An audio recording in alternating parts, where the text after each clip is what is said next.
नमस्कार दोस्तों। आज के इस कमाल के एक्सप्लेनर में हम वोकैबुलरी बढ़ाने के उस पुराने बोरिंग तरीके को बिल्कुल बदल देने वाले हैं। भाषा सीखना, खास तौर पर नए शब्द याद रखना, अक्सर एक पहाड़ चढ़ने जैसा लगता है ना? लेकिन आज हम ऐसी ट्रिक पर बात करेंगे जो ना सिर्फ इफेक्टिव है बल्कि सच में बहुत मजेदार भी है। तो चलिए सीधे शुरू करते हैं। देखिए, सबसे पहले इस बात को एड्रेस करते हैं कि इंग्लिश लैंग्वेज में शब्द हैं कितने? हजारों बल्कि लाखों। जब हम इस विशाल संख्या को देखते हैं तो डर लगना या थकान महसूस होना बिल्कुल नेचुरल है। I mean, इतने सारे शब्दों को देखकर लगता है कि इन सब को दिमाग में फिट कैसे करेंगे? तो सवाल ये उठता है, और ध्यान दीजिएगा, क्या सच में हर एक शब्द को एक एक करके रटना और याद रखना पॉसिबल है?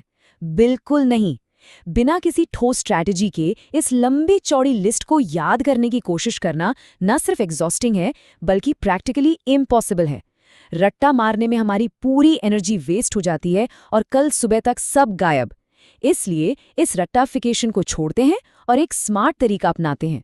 और यही एंट्री होती है हमारे पहले कॉन्सेप्ट की, जिसे हम कहते हैं वर्ड लेगो के साथ खेलना।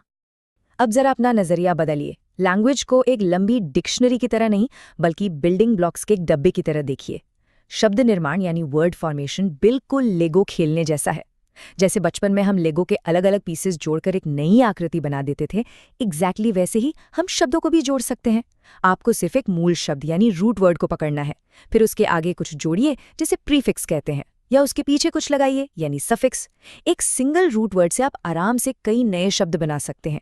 ये रटने से कहीं ज्यादा क्रिएटिव और लॉजिकल है। इसको एक एग्जाम्पल से समझते हैं। देखिए कि ये ग्रामर के ब्लॉक्स फिट कैसे होते हैं।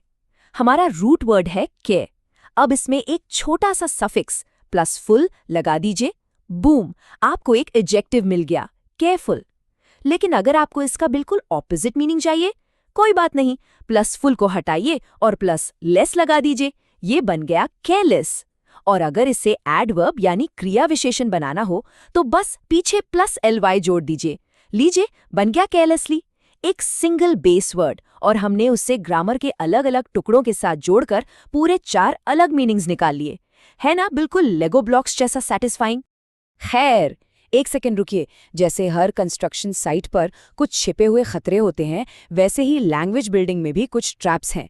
ऐसा इसलिए क्योंकि कई बार जो शब्द देखने में बहुत ही फेमिलियर या पहचाने में लगते हैं, वो असल में आपके लिए एक बहुत बड़ा जाल हो सकते हैं। इसीलिए लैंग्वेज की इस इमारत को बनाते वक्त हमारे अगले पड़ाव का नाम है फॉल्स फ्रेंड्स से सावधान रहें। यहाँ सबसे बड़ा ट्रैप किसी शब्द की शक्ल देखकर उसका मतलब अज्यूम कर लेना है। फॉल्स फ्रेंड्स, जैसा कि नाम से ही पता चल रहा है, बिल्कुल धोखेबाज दोस्त हैं। ये ऐसे शब्द हैं जो दिखने या सुनने में बहुत ही कॉमन लगेंगे। आपको लगेगा कि इसका मतलब तो वही होगा जो दिख रहा है, पर असल में उनका मीनिंग पूरी तरह से अलग होता है। अगर आपने यहाँ ध्यान नहीं दिया तो आम बोलचाल में बहुत बड़ी कंफ्यूजन हो सकती है। एग्जाम्पल के लिए जरा इस स्टार्क डिफरेंस को देखिए, सेंसिबल और सेंसिटिव। ये दोनों शक्ल और आवाज में कितने सिमिलर लगते हैं ना, लेकिन इनके मीनिंग में जमीन आसमान का फर्क है। सेंसिबल होने का मतलब है प्रैक्टिकल और लॉजिकल होना। दूसरी तरफ सेंसिटिव होने का मतलब है इमोशनल होना या नाजुक होना, जो जल्दी आहत हो जाए। एक लॉजिकल इंसान और एक इमोशनल इंसान के बीच का ये सिंपल सा लगने वाला फर्क आपको एक बड़ी मिसअंडरस्टैंडिंग से बचा सकता है। इसलिए प्योरली गेसेस पर डिपेंड नहीं रह सकते। और कॉम्प्लिकेशंस यहीं खत्म नहीं होती। चलिए तीसरी और आखिरी कॉम्प्लिकेशन की तरफ बढ़ते हैं, जिसे कहते हैं होमोफोन्स का खतरा। पिछली स्लाइड में आंखों का धोखा था, अब बात करते हैं सुनने के भ्रम की। होमोफोन्स उन शब्दों को कहते हैं जिनकी आवाज बिल्कुल 100% एक जैसी होती है। जब आप इन्हें सुनेंगे तो कान में एक ही घंटी बजेगी, लेकिन जब आप इन्हें पेपर पर लिखा हुआ देखेंगे तो इनकी स्पेलिंग और उनका मतलब दोनों एक दूसरे से पूरी तरह अलग होंगे। यानी आप सिर्फ अपने कानों पर भरोसा करके सही शब्द गैस नहीं कर सकते। तो चलिए इस क्लियर कॉन्ट्रास्ट को देखते हैं। एक तरफ है SEA सी, यानी एक विशाल समुद्र, और दूसरी तरफ है SEE यानी अपनी आंखों से कुछ देखना। आवाज बिल्कुल आइडेंटिकल, लेकिन एक शब्द पूरा का पूरा ओशन है और दूसरा सिर्फ आंखों को यूज करने की एक सिंपल फिजिकल एक्शन है। ना गजब का डिफरेंस। इनकी आवाज एक जैसी होने के बावजूद ये दोनों अलग अलग दुनिया के शब्द हैं। यही तो लैंग्वेज का रोचक हिस्सा है। तो दोस्तों, इस चर्चा के एंड में हम एक प्रोवोकिंग सवाल पर आते हैं।